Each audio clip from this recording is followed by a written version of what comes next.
Assalamualaikum semuanya. Kami dari kelompok 11 yang beranggotakan Maisy Melani, Juanita Bilatia, Fatimah Suraya, dan Olga Divani Claresta akan menjelaskan tentang perkembangan pemikiran dalam sistem peradilan pidana. Mari kita simak penjelasannya. Restoratif Justice. Restoratif justice merupakan suatu rangkaian proses penyelesaian masalah pidana di luar pengadilan yang bertujuan untuk merestor atau memulihkan kembali hubungan antara para pihak dan kerugian yang diderita oleh korban, dan diharapkan dapat dijadikan dasar pertimbangan bagi majelis hakim pengadilan pidana dalam memperingan sanksi pidana yang dijatuhkan terhadap pelaku tindak pidana tersebut. Prinsip restoratif justice. Yang pertama, mengupayakan perdamaian di luar pengadilan oleh pelaku tindak pidana atau keluarganya terhadap korban tindak pidana atau keluarganya. Yang kedua, memberikan kesempatan kepada pelaku tindak pidana atau keluarganya untuk bertanggung jawab dengan cara mengganti kerugian akibat tindak pidana yang dilakukan. Yang ketiga, menyelesaikan permasalahan hukum pidana yang terjadi di antara pelaku tindak pidana dan korban apabila tercapai persetujuan atau kesepakatan antara keduanya. Tujuan restoratif justice adalah terciptanya peradilan yang adil. Di samping itu, diharapkan para pihak, baik pelaku, korban, maupun masyarakat berperan besar di dalamnya. Korban juga diharapkan memperoleh kompensasi yang sesuai. Dalam restoratif justice, pelaku harus bertanggung jawab penuh, sehingga diharapkan pelaku menyadari kesalahannya. Mediasi penal. Pengertian mediasi penal. Mediasi penal disebut juga dengan mediation in criminal case. Dalam bahasa Belanda, strafbemiddeling. Jadi, mediasi penal ini bisa diartikan sebagai bentuk perdamaian antara para pihak yang terkait dalam kesepakatan untuk tidak menempuh jalur peradilan. Model-model dalam mediasi penal. Ada dua macam model mediasi penal yang biasa dilakukan, yaitu judicial model dan restoratif model, di mana dalam pelaksanaannya dua model tersebut memiliki perbedaan-perbedaan. Untuk model judicial model biasanya diterapkan dan dilaksanakan dalam sistem peradilan yang ditandai dengan logika peradilan, di mana mediator biasanya ahli hukum yang tidak memiliki pendidikan khusus dalam bidang mediasi, dan pelaku serta korban dikumpulkan.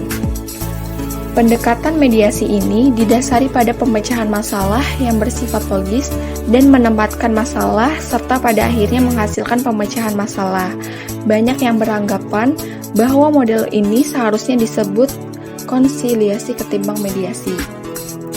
Kemudian untuk restoratif model, ini lebih respek terhadap etika-etika mediasi. Maka dalam pelaksanaannya, mediator merupakan pekerja atau psikologi dengan berbagai macam tingkat pelatihan mediasi yang sudah terlatih.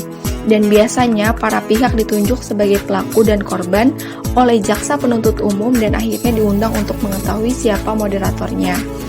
Dalam model mediasi ini, yang dijadikan pertimbangan adalah apa yang dikatakan oleh para pihak, bukan pada dokumen-dokumen hukum yang ada seperti pada model sebelumnya. Unsur utama dalam model mediasi ini adalah pada komunikasi, di mana mediator tidak mengarahkan dan hanya bersifat membantu untuk merumuskan tujuan itu sendiri dalam upaya penyelesaian konflik. Kemudian prinsip-prinsip umum mediasi penal. The Committee of Ministers of the Council of Europe tentang Mediation in Penal Matters mengemukakan bahwa ada beberapa prinsip umum dalam mediasi penal. Yang pertama, adanya persetujuan dari semua pihak untuk melakukan mediasi. Yang kedua, hal yang dibicarakan dalam mediasi penal bersifat rahasia dan tidak digunakan setelahnya. Yang ketiga, mediasi penal harus dapat disediakan dalam tahap-tahapan proses peradilan pidana. Dan yang terakhir, pelaksanaan mediasi penal memiliki otonomi yang cukup dalam sistem peradilan pidana. Proses mediasi. Yang pertama, sepakat untuk melakukan mediasi. Yang kedua, memahami masalah-masalah yang ada. Yang ketiga, membuat pilihan-pilihan pemecahan masalah. Yang keempat, mencapai sebuah kesepakatan. Dan yang kelima, melaksanakan kesepakatan yang telah disepakati. Perlindungan saksi dan korban. Selanjutnya saya akan menjelaskan pengertian perlindungan saksi dan korban. Perlindungan hukum merupakan suatu bentuk pelayanan yang wajib diberikan oleh pemerintah untuk memberikan rasa aman kepada setiap warga masyarakat. Selanjutnya, mengenai jenis korban. A. The completely innocent victim. Mana korban yang sama sekali tidak bersalah. Mendelssohn menganggap inilah korban ideal yang terjadi pada anak-anak dan mereka tidak menyadari ketika mereka telah menjadi korban. B. The victim with mirror guilt and the victim due to his ignorance. Di mana korban dengan kesalahan kecil dan korban yang disebabkan oleh kelalaian. Dapat dicontohkan seorang wanita yang menggoda tetapi salah alamat sehingga dia menjadi korban. C. The victim as guilt as the offender and voluntary victim. Korban sama salahnya dengan pelaku dan korban sukarela. Mendelssohn membagi menjadi beberapa subtipe. Pertama, bunuh diri dengan menukar uang logam. 2. Bunuh diri dengan adesi. 3. Eutanasia. Dan 4. Bunuh diri yang dilakukan oleh suami istri karena sama-sama putus asa. D. The victim more guilty than the offender. Di mana kesalahan korban lebih besar dari pelaku. Ada dua tipe dalam hal ini menurut Dr. H. John Kennedy SIM. Yang pertama, korban yang memancing atau menggoda seseorang untuk berbuat jahat. 2. Korban lalai yang mempengaruhi seseorang untuk melakukan kejahatan. E. The most guilty victim and the victim as guilty alone. Korban yang salahnya sendiri, korban juga sebagai pelaku sangat agresif dan menyerang dirinya sendiri sehingga dia sendiri menjadi korban. F. Simulating victim and the imagined as victim. Korban berpura-pura dan korban imajinasi.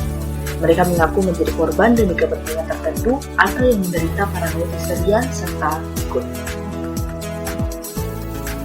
Selanjutnya, pengaturan perlindungan hukum terhadap korban kejahatan. A. Pengaturan perlindungan hukum terhadap korban kejahatan dalam Kitab Undang-Undang Pidana atau KUHP. Terdapat beberapa pasal dalam KUHP yang mencerminkan perlindungan terhadap korban, antara lain Pasal 14C ayat 1 Kitab Undang-Undang Pidana, Pasal 80, Pasal 108 ayat 1, 133 ayat 1, 134 ayat 1, dan 160 ayat 1 huruf B. B. Pengaturan perlindungan hukum terhadap korban kejahatan dalam Kitab Undang-Undang Hukum Acara Pidana atau KUHAP.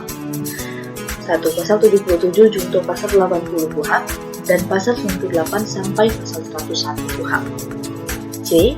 Pengaturan perlindungan hukum terhadap korban kejahatan menurut ketentuan pidana di luar Kitab Undang-Undang Hukum Pidana dan Kitab Undang-Undang Hukum Acara Pidana. 1. Undang-Undang Nomor 7 Tahun 1995 tentang Tindak Pidana Ekonomi. 2. Undang-Undang Nomor 23 Tahun 1997 tentang Pengelolaan Lingkungan Hidup, Undang-Undang Pengelolaan Lingkungan Hidup atau UPLH Pasal 38. 3. Undang-Undang Nomor 5 Tahun 1999 tentang larangan praktik monopoli dan persaingan usaha tidak sehat. 4. Undang-Undang Nomor 8 Tahun 1999 tentang perlindungan konsumen berdasarkan pasal 19-nya. D. Undang-Undang Republik Indonesia Nomor 31 Tahun 2014 tentang perubahan atas Undang-Undang Nomor 13 Tahun 2006 tentang perlindungan hak saksi dan korban. Sekian, terima kasih. Cukup sekian. Terima kasih telah menonton. Assalamualaikum.